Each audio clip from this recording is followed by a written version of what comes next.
Hi dear students, myself Pooja Patwar and today we are going to read our next chapter from the unit Mystery. This is 12th chapter from the book English Treasure and the name of the chapter is The Adventure of Blue Carbuncle. So if you remember बच्चे in 10th chapter we had read about Sherlock Holmes the famous detective और I am sure कि जब आपने उसके बारे में पढ़ा होगा आपको भी लगा होगा कि आप उसकी कोई स्टोरी पढ़ो सो है your goodness so as you had thought of reading his stories, so here is the story that is having our famous detective Sherlock Holmes, and in this story we will acknowledge how he solves the mystery and आपको sir Arthur Conan dial का way of writing का भी पता चलेगा. This is a story from his pen only, and we will acknowledge how wise he is and how he gets into the clues and how he solves the mystery using his wisdom. So let us start reading. In the beginning of your chapter bache, here is a mystery given to solve for you only. So here you can see कि this is Anita की cousins आई हैं उसके घर रहने के लिए 2 दिन.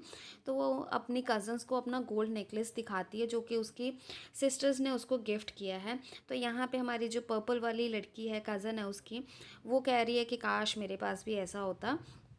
तो आफ्टर दैट सम टाइम सभी को नींद आनी शुरू हो जाती है, वो सोना शुरू कर दे, सोने के लिए चले जाते हैं.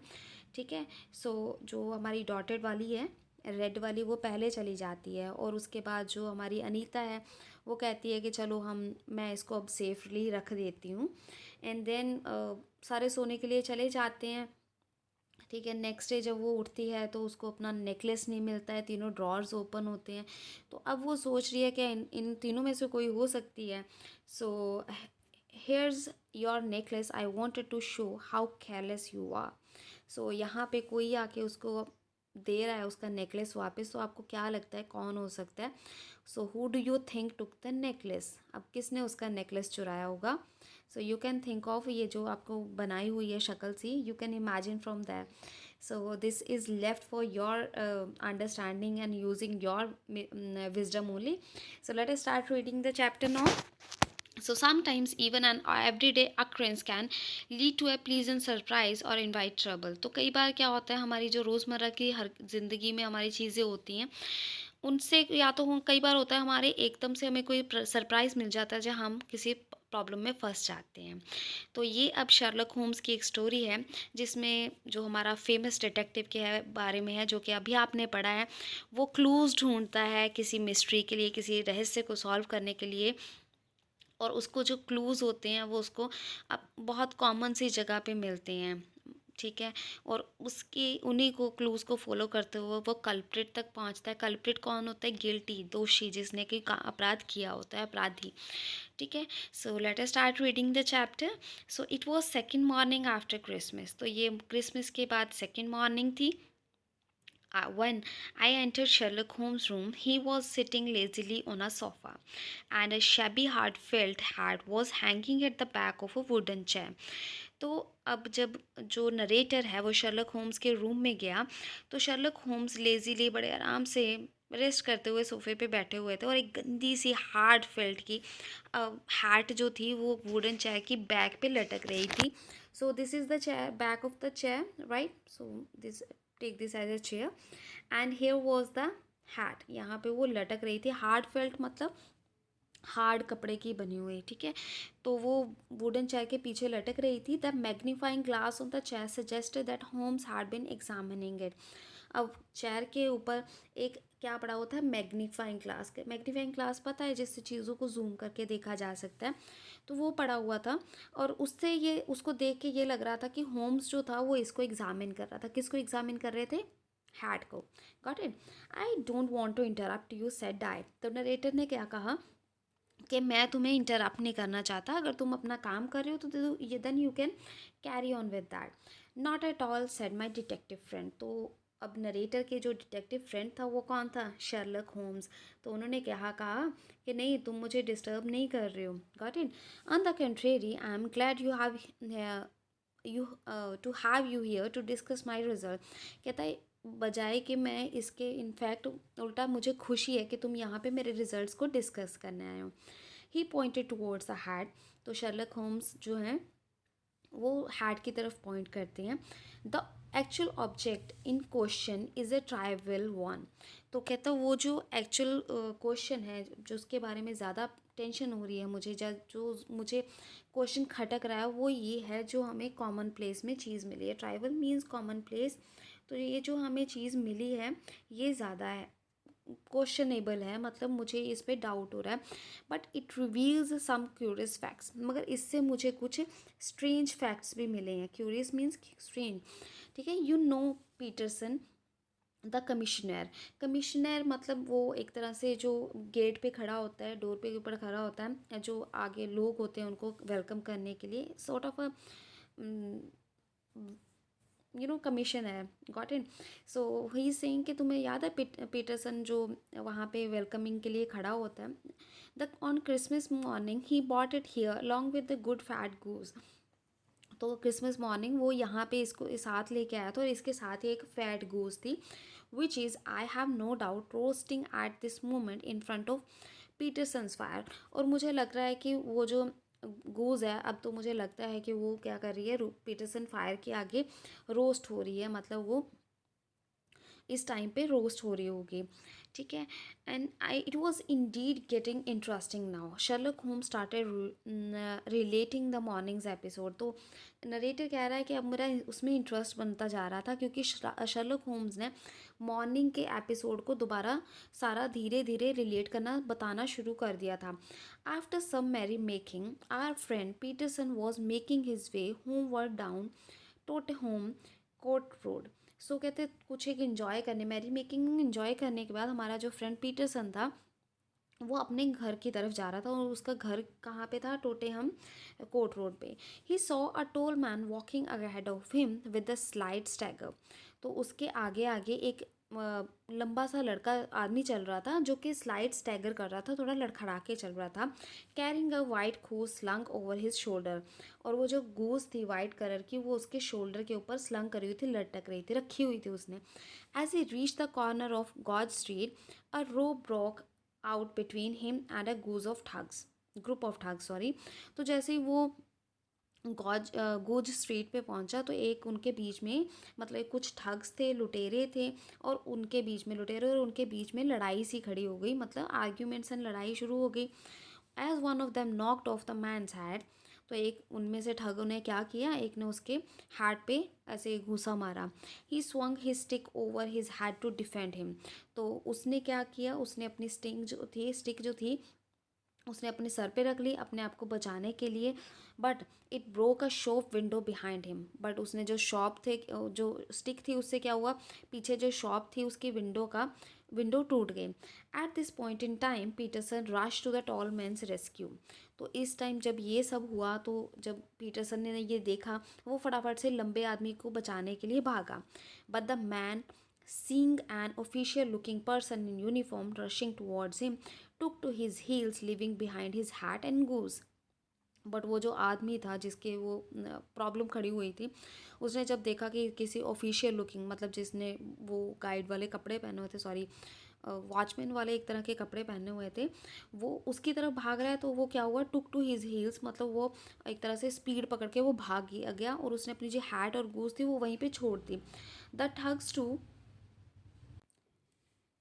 The thugs too had fled at the appearance of Peterson. और जो ठग थे वो भी पीटरसन को देख के फटाफट से भाग गए। Thus our friend came in possession of this battered hat and the Christmas goose. और इस तरह से हमारे जो पीटरसन है उनके हाथ में ये बैटर्ड हैट आ गई, एंड क्रिसमस गूज उनको मिल गई। Did he not turn them to the honour.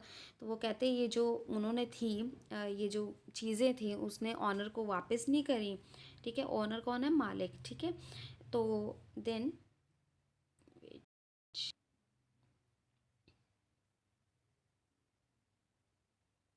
Okay, so my dear fellow there lies the problem. अब कहते वो शर्लक होम्स कह रहे हैं कि यही तो प्रॉब्लम है कि उन्होंने वापस क्यों नहीं करी। Got it. All though the small card tied to the bird's left leg says it is for Mrs Henry Baker. कि ये जो बर्ड है, इसकी लेफ्ट लेग पे एक टैग लगा हुआ है, स्मॉल कार्ड लगा हुआ है, बांधा हुआ है, जिसके ऊपर लिखा हुआ है फॉर मिसेस हेनरी बेकर, ठीक है। And the hat identifies its owner by the initials HP।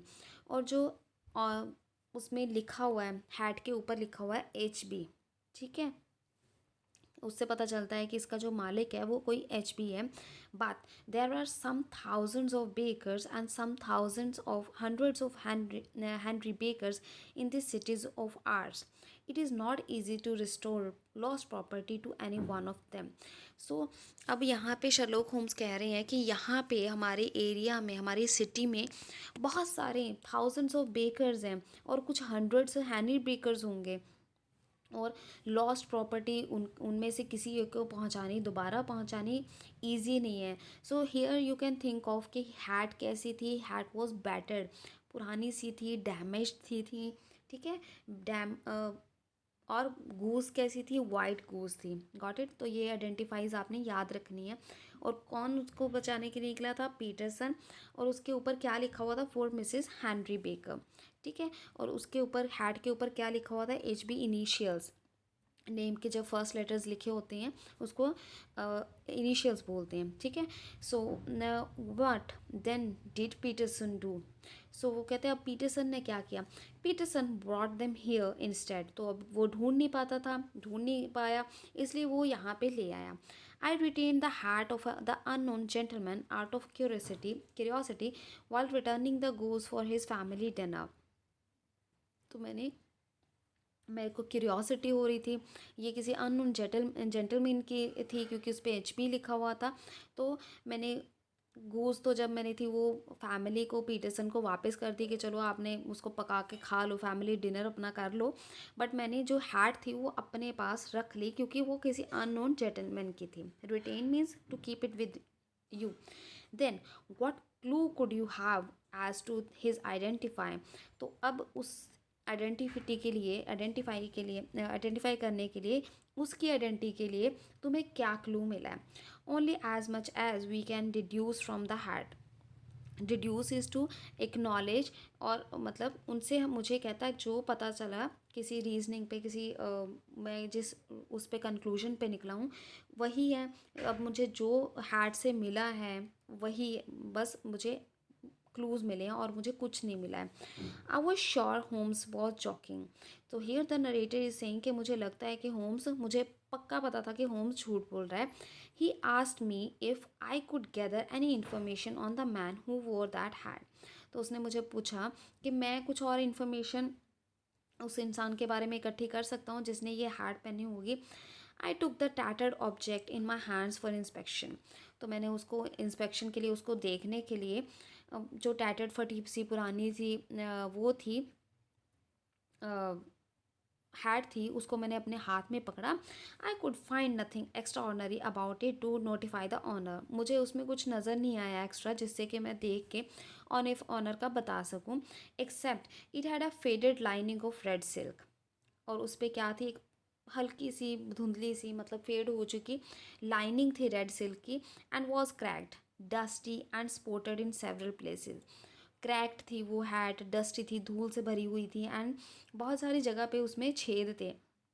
Which the owner had tried to patch up by smearing them with ink. और उसने उन पैचेस को कैसे करा था, उनको ढकने का कैसे करा था, उनके ऊपर स्पॉट थे तो उसको ढकने के लिए उसके ऊपर इंक लगा लगा के उसको ढकने की कोशिश करी। The owner could be any one of the hundreds of Henry Bakers who lived in London. तो हियर ही सेइंग कि मुझे और क्या बात पता चली कि अब हमारे हंड्रेड्स ऑफ हैनरी बेकर्स हैं लंदन में, उनमें से किसी और एक ही होगी। तो जब नरेटर ने उसको हैट को देखा तो उसको क्या क्या दिखा, उसको कुछ एक्स्ट्रा नहीं मिला। एक तो वहाँ पे रेड सिल्क की फेडेड लाइनिंग थी, ये डस्टी थी, क्रैक्ड थी, बहुत सारी जगह पे स्पॉटेड थी। और जो ऑनर था उसने उसको पैच करने की कोशिश करी इंक उस पर लगा के। स्मेयरिंग होता है पोतना, किसी के ऊपर लगाना, जैसे आप वो होली के कलर्स किसी पे कर देते हो उसको स्मेयरिंग बोलते हैं, right. So let us move to the next page now. I can see nothing said I, handing it back to my friend. तो नरेटर ने कहा मुझे तो कुछ नहीं मिल रहा, मैंने उसको वापस कर दी। On the contrary, Watson, what can you see everything but you fail to reason from what you see?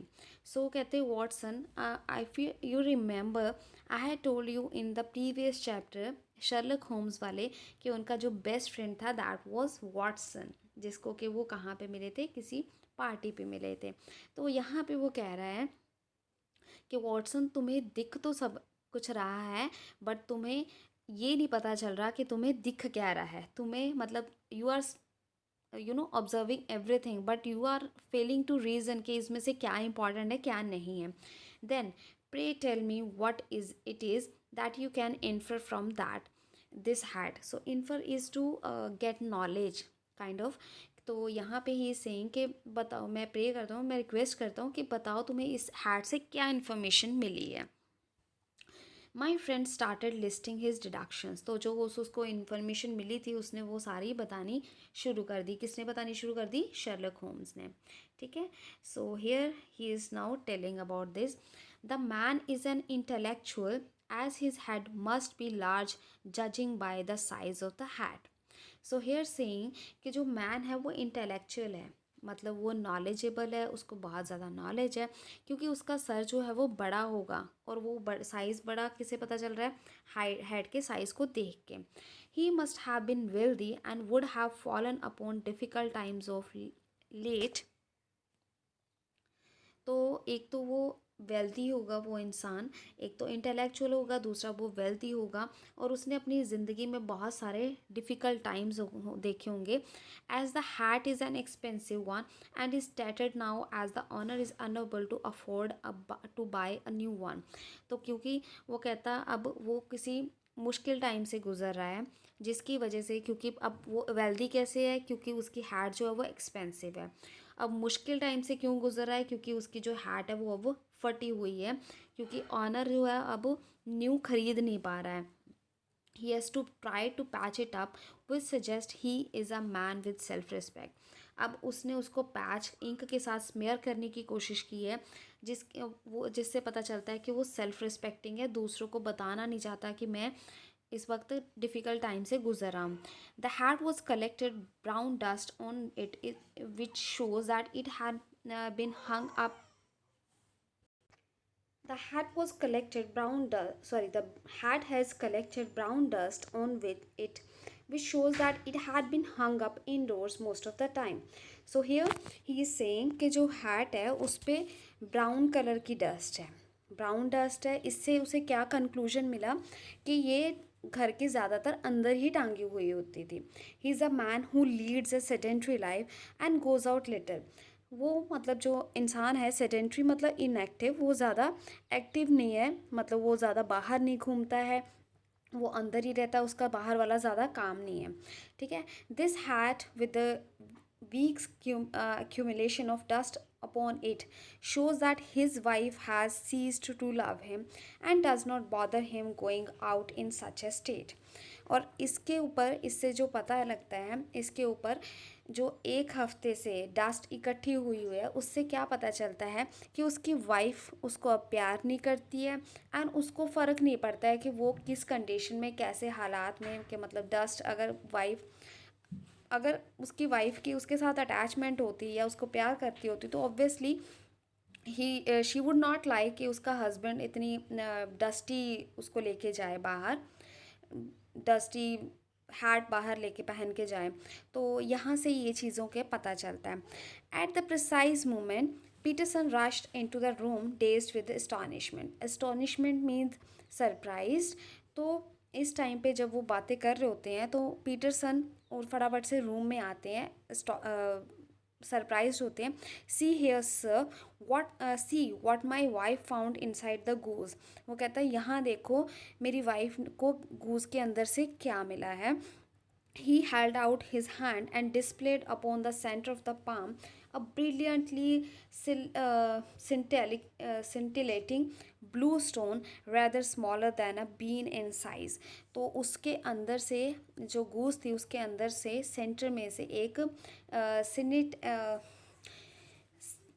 सिंटेलिटिंग blue colour का स्टोन मिला जो शाइन कर रहा था, जो कि बीन्स के साइज से भी छोटा था। Sherlock Holmes sat up with the whistle, तो शर्लक होम्स एक विसल मार के मतलब वो करके ऊपर बैठे। This is treasure trove indeed, तो वो कहते ये तो ट्रेजर मिल गया। I suppose what you suppose you know what you have got, तो कहता मुझे लगता है, मैं उम्मीद करता हूँ कि तुम्हें पता चल गया होगा कि तुम्हें क्या मिला हुआ है। ठीक है। अ डायमंड्स अ प्रीशियस स्टोन, तो वो कहता क्या डायमंड है ये, it's more than a precious stone, it is the precious stone. कहता है प्रीशियस स्टोन से भी ज़्यादा है, ये एक कीमती स्टोन है। Not the countess of Morcar's blue carbuncle, I said. Then जो शर्लक होम्स थे उन्होंने कहा ये countess of Morcar's blue carbuncle है। कार्बंकल मीन्स क्या होता है, अ प्रीशियस ज्वेल। ठीक है, एक ब्राइट कलर का ज्वेल होता है जिसको कि कार्बंकल बोलते हैं। Precisely so, I have read the advertisement about it in the Times every day lately. So कहते शायद यही है, जो नरेटर है उन्होंने कहा कि आई हैव, मैंने इसकी एडवर्टाइजमेंट पढ़ी है द टाइम्स में, डेली आती है। The reward for it is 1000 pounds. और ये जो कार्बंकल है ये किसका है, काउंटस ऑफ मोरकार का है, का ब्लू कार्बंकल है। ठीक है, और इसके लिए अब क्योंकि काउंटेस का है तो इसके लिए जो वो है रिवॉर्ड कितना है, 1000 pound. So you can think of कि कितना ये प्रीशियस है। It was reported to have been lost just 5 days ago on 22 December from hotel Cosmopolitan. इसके बारे में रिपोर्ट लिखवाई गई थी कि ये 5 दिन पहले 22 दिसंबर को होटल कॉस्मोपॉलिटन से गुम गया था। John Horner a plumber was accuse of having abstracted it from lady's jewel case. और जॉन हॉर्नर जो है, जो कि एक प्लम्बर है, उसको इस पर दोषी माना गया है कि उसने लेडी के ज्वेल केस में से इसको निकाल लिया, रिमूव कर लिया, वो भी बिना परमिशन के। एब्स्ट्रैक्टेड मतलब रिमूव करना बिना परमिशन के। Got it. और ये जो आपकी स्टार दिया हुआ था कि वो कहता था कि हैट किसी उसका इंटेलेक्चुअल का है, तो वहाँ से उनको ये पता चल रहा है क्यों करते हैं, क्योंकि पहले ये बिलीव करा जाता था कि जिनका बड़ा सिर है उनका दिमाग बड़ा है और वो ज़्यादा इंटेलिजेंट होते हैं, right. You see, Watson, our little deductions have suddenly assumed a much more important and less innocent aspect. तो कहते हैं देखो वॉटसन, हमने जो इतने कंक्लूजन्स निकाले थे और इतना जो हुआ था उसमें से कुछ और ही निकल के आ गया। और जो हमने किसी और को मतलब जो कंक्लूजन निकाले थे वहाँ से तो कुछ और ही निकल के आ गया और कोई और सस्पेक्ट बन रहा है। Here is the stone came from the goose and the goose came from mister Henry baker, gentleman with the bad hat and all the other characteristics which with which I have bored you। कहते देखो हमने क्या सोचा था, ये stone कहाँ से मिला, स्टोन कहाँ से आया, स्टोन आया गूज कहाँ से आई, मिस्टर हेनरी बेकर से। ठीक है, जो जेंटलमैन था जिसकी बैड हैट थी एंड उसकी जो सारी कैरेक्टर्स मैंने बता बता के तुम्हें बोर कर दिया। So now we must set ourselves very seriously to finding this gentleman, to know which what part he has played in this little mystery. तो अब हमें क्या करना है, हमें इस वो बाकी सारी चीज़ों को छोड़ के हमें उस जेंटलमैन को ढूंढना है कि उसने इस रहस्य में, ये जो स्टोरी हुई है, ये लिटिल स्टोन की जो ज्वेल की हुई है, ब्राइट ज्वेल की चोरी हुई है, उसमें उसका क्या रोल है। Holmes quickly wrote a note, उन्होंने नोट लिखा। Found at the corner of Goodge street a goose and a black felt hat. तो उन्होंने ये नोट लिख के फटाफट से क्या करा, Mr Henry Baker can have the same by applying at 6:30 this evening at 221 B Baker street. तो ये उन्होंने नोट लिख दिया कि जो मिस्टर हेनरी बेकर हैं वो इसे वापस लेके जा सकती हैं 6:30 पे, और ये एड्रेस लिख दिया 221 बी बेकर स्ट्रीट में।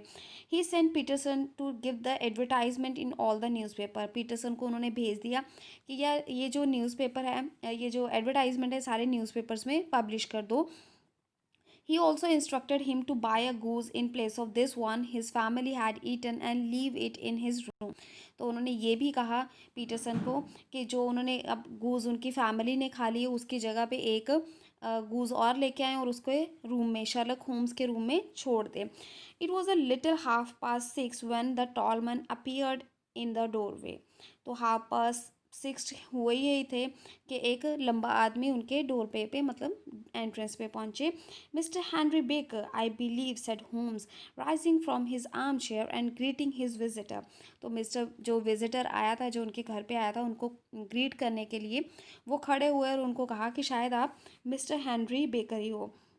We have retained these things for some days because we expected to see an advertisement from you giving your address. Why didn't you not advertise, sir? So कहते हैं हमें ये चीज़ें हमें पहले मिली थी, बट हमने एक्सपेक्ट किया था कि आप इस चीज़ के लिए एडवर्टाइजमेंट दोगे, आपके एड्रेस का हम वेट कर रहे थे, मगर आपने एडवर्टाइज़ क्यों नहीं किया। The man went a little red. तो वो कहते, जो आदमी था वो थोड़ा गुस्सा हो गया। Shillings have not been so plentiful with me as they once were. कहते शिलिंग्स मतलब it's a kind of currency. तो इसे वो मेरे पास इतने ज़्यादा नहीं थे जितने मेरे पास पहले होते थे। More ever I had no doubt that the thugs who assaulted me, assaulted means attacked. तो ही सेइंग कि मुझे ये लगा था कि जो ठग्स ने मेरे पे असॉल्ट किया था had carried of both my hat and the bird, कि उन्होंने मेरी दोनों चीज़ें, मेरी हैट और मेरा बर्ड दोनों ही चुरा लिए। I did not care to spend more money in a hopeless attempt of at recovering them. और मैंने, अब मुझे लगा नहीं कि मुझे इस जिसकी चीज़ की मुझे उम्मीद ही नहीं है वापस मिलने की, उस पर मैं और ख़र्चा करूँ। Very naturally, by the way about the bird, we are compelled to eat it. कहते हैं ये तो बहुत नेचुरल है कि ऑब्वियसली जिसके पास पैसा नहीं होगा वो दोबारा उस पर पैसे नहीं खर्च करेगा। बाय द वे, हम बर्ड के बारे में बात करें तो हमने उसे खा लिया। But we have another goose upon the sideboard, but हमारे पास, हमने और गूज बोर्ड रखी हुई है अपने पास, which is about the same weight and freshly cooked. और वो जो कि सेम वेट की है और अभी अभी ये पकाई हुई है, इन इट्स प्लेस इंस्टेड, और उसकी जगह पे हम आपको ये वाली दे देंगे। Mister baker seemed happy with the option. तो मिस्टर बेकर जो थे, उनको जो ऑप्शन मिला वो तो मतलब इस ऑप्शन से उनको कोई फ़र्क नहीं पड़ रहा था कि दूसरी उनको गूज मिल गई, तो वो तो खुश हुए। That is your hat then and that is your bird. तो कहते ये रही आपकी हैट एंड ये रही आपका bird. Said he, by the way, would it bore you to tell me where you got the other one from. तो कहते वो तो ठीक है, अब मुझे ये बता दो कि ये जो दूसरी आपको गूज है वो आपको कहाँ से मिली हुई। I am somewhat of a fall fancier and I have seldom seen a better grown goose। कहते मैं थोड़ा फैंसियर हूँ और मैंने कम ही देखी हुई है, ग्रोन मतलब इतनी मोटी गूज कम ही मिलती है मुझे। बाय द वे, यहाँ पे I hope you remember who is I over here. I is the narrator. तो ये नरेटर उससे पूछ रहा है, उस इंसान से, जेंटलमैन से, कि ये आपको कहाँ से मिली है, ये गूज़ आपको कहाँ से मिली है, क्योंकि इतनी अच्छी क्वालिटी वाली गूज़ जो है मुझे नहीं मिलती है। Certainly sir, said Baker. तो बेकर ने कहा हाँ ज़रूर। Who had tucked his newly gain property under his chair. तो उन्होंने फटाफट से अपनी जो उनको हैट मिली थी उसको अपनी आर्म के नीचे रख लिया। There are a few of us who frequent the alpha inn near the museum. हम बहुत कम हैं जो alpha inn near the museum वहाँ पे जाते हैं। We are to be found in the museum itself during the day time पे हमें वहीं मिल जाती है। You understand, this year our good host Windigate by name. और ही सेइंग कि अब मुझे हमारे जो होस्ट हैं विंडी गेट, जिनका नाम instituted a goose club by which our consideration of some few pence every week. और उन्होंने एक गूज क्लब बनाया है जिसमें क्या कुछ पेंस हर वीक डाले जाते हैं। We were each to receive a bird at Christmas. हमें क्रिसमस के टाइम पे हर किसी को एक बर्ड मिलता है। My pence were duly paid. मैंने अपने पेंस जो थे, पैसे थे, वो दे दिए। And the rest is familiar to you. और बाकी आपको पता ही है। In a quarter of an hour we were in Bloomsbury at the alpha Inn. और आधे एक घंटे में हम वहाँ पे पहुँच गए। Which is a small public house at the corner of one of the streets which runs down into Holborn. वहाँ पे पहुँचे, पब्लिक हाउस है, ठीक है, स्ट्रीट्स के कॉर्नर पे, और उसमें ही आगे जाके हॉलबॉर्न है। Holmes pushed open the door and met the landlord. उन्होंने दरवाज़ा धक्का मार के खोला और लैंडलॉर्ड को मिले. We were recommended to your place by mister Henry Baker who talked about the wonderful goose you gave him. तो हम आपकी जगह पे हेनरी बेकर के कहने पे आए हैं. उन्होंने हमें बताया आपकी जगह के बारे में जिनको आपने एक अच्छी सी गूज दी थी. We were curious to know where you got it from, Holmes said. तो होम्स ने कहा ये आपको कहाँ से मिली. Yes I see, but they were not our geese. I got the 2 dozen from a salesman in Covent Garden. Breckenridge is his name. तो उन्होंने कहा कि मुझे 2 डज़न मुझे एक सेल्समैन ने दी थी, वो कॉवेंट गार्डन में है और उसका नाम है ब्रेकनरिज. ठीक है. We thanked him and left. हमने उसको थैंक यू कहा और जगह छोड़ दी. Covent Garden was our next destination. और आगे हमने कोविड गार्डन जाना था. वहाँ पे हमें उसको बेकन्स ब्रिज को मिलना था. Right. Then to our surprise, the man who owned the shop in Covent Garden burst out in anger when we asked him where he got the goose from. और जब हमने जिसका कोविड गार्डन में shop थी, जब उससे हमने पूछा तो उसको गुस्सा चढ़ गया जब हमने पूछा कि उसको गूज कहाँ से मिली है. From the man's word we came to know that he had already been pestered by someone about the goose. उसके शब्दों से हमें पता चला कि उसको ऑलरेडी किसी ने उसके गूज के बारे में बता दिया है. तो उसको किसी ने पहले ही उसके गूज के बारे में पूछ के उसको इरिटेट कर दिया है. So pestered is to annoyed, to annoy करना, किसी को गुस्सा चढ़ाना. ठीक है. But somehow Holmes tricked him into giving the address from where which the man got his geese. But किसी तरह से होम्स ने उसको साथ चालाकी करके उसके बातों में फुसला के उससे वो एड्रेस ले लिया जहाँ से उसे गीज मिली थी. It was Mrs Oakshott 117 Brixton road 249. We left the place and soon a loud हबब Brock out from there. और हमने वो जगह छोड़ी और वहाँ से एकदम से बहुत ज़्यादा शोर आवाज़ आई जहाँ पे बहुत सारे लोग बातें कर रहे थे. Hubbub means a kind of noise, बहुत सारे लोगों के बातें करने की. ठीक है. तो a little man had come at to the shop and inquired of the goose. एक छोटा सा आदमी आया था वहाँ पे और वो गूज के बारे में पूछ रहा था. हाँ, this may save us a visit to Brixton Road, whispered Holmes. तो होम्स कहते शायद हमें अब हम वहाँ जाना ना पड़े. And we reach the little man. And हम उस छोटे आदमी के पास पहुँचे. Who are you, what do you want, the little man asked in a quavering voice. तो वो लड़खड़ाती उसकी मतलब आवाज़ थी. वो डर गया था एक तरह से, वो हकला रहा था.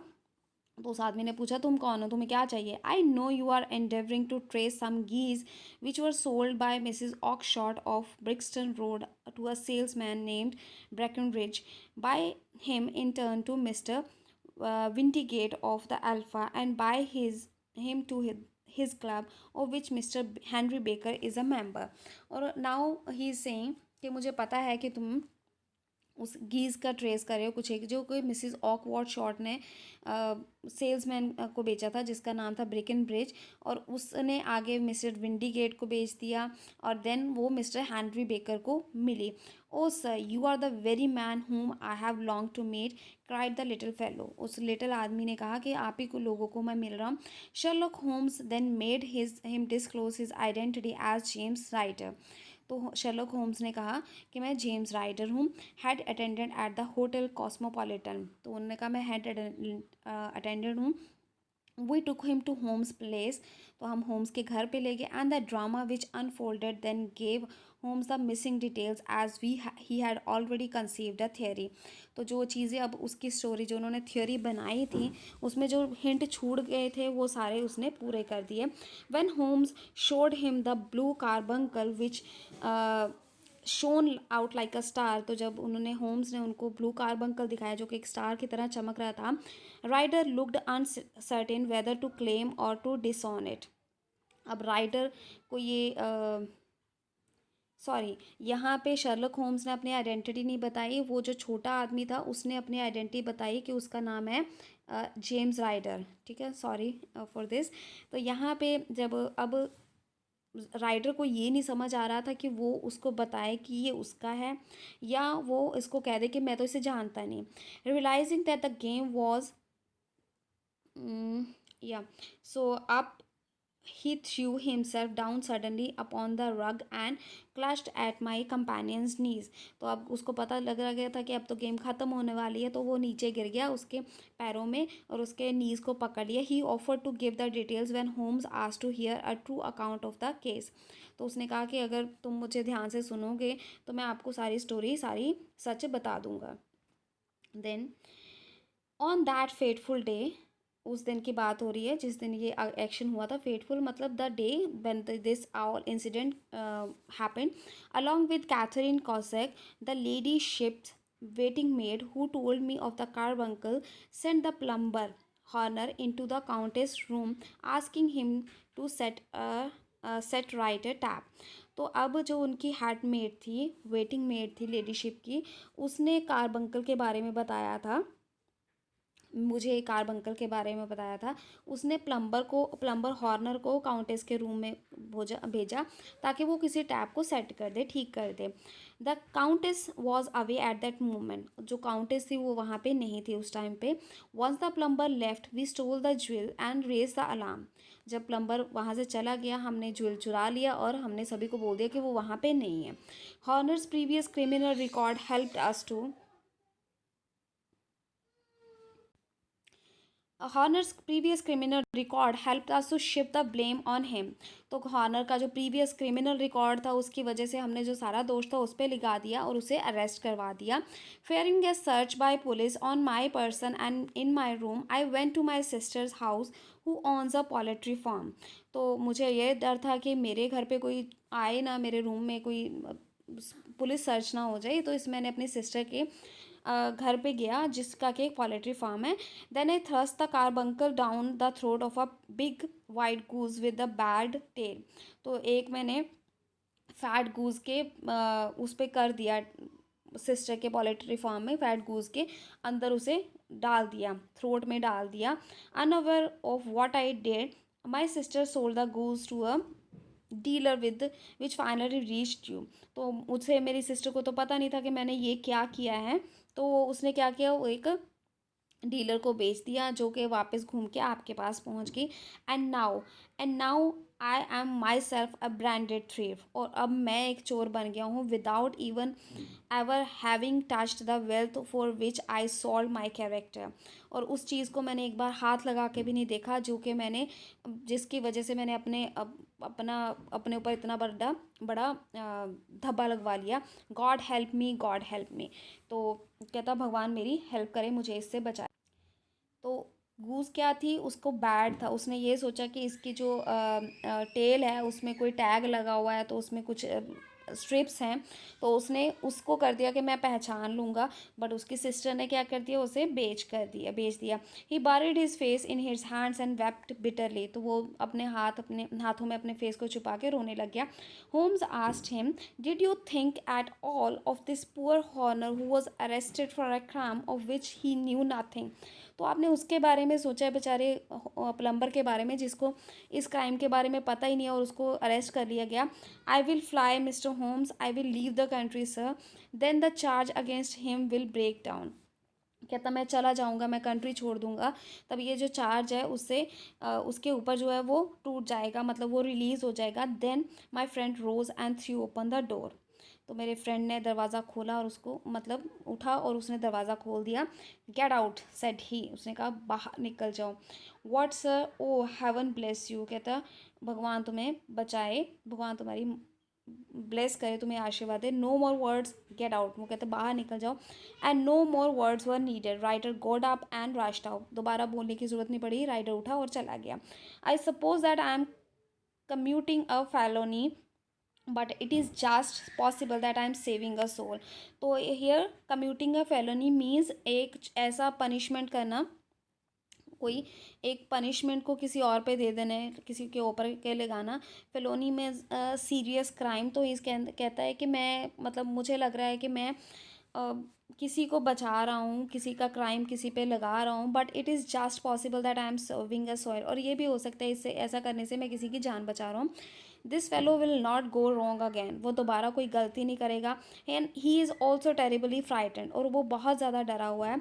Send him to jail now and you make him a jail bird for life, अगर आपने अब उसे जेल भेज दिया तो वो अपनी सारी ज़िंदगी एक तरह से जेल बर्ड बन के रह जाएगा, मतलब हर कोई उसे कैदी ही बोलेगा। Besides it is the season off forgiveness, और सेकेंडली वो कहता है ये माफ़ी देने वाला टाइम है, सीज़न चल रहा है, मतलब क्रिसमस के बाद वाला टाइम चल रहा है। So it is an adaptation of Sir Arthur Conan Doyle story by the same name, और इसी नाम से स्टोरी लिखी हुई है, उसमें से ये अडेप्टेशन है, मतलब एक एक्सट्रैक्ट है, पूरी स्टोरी नहीं है।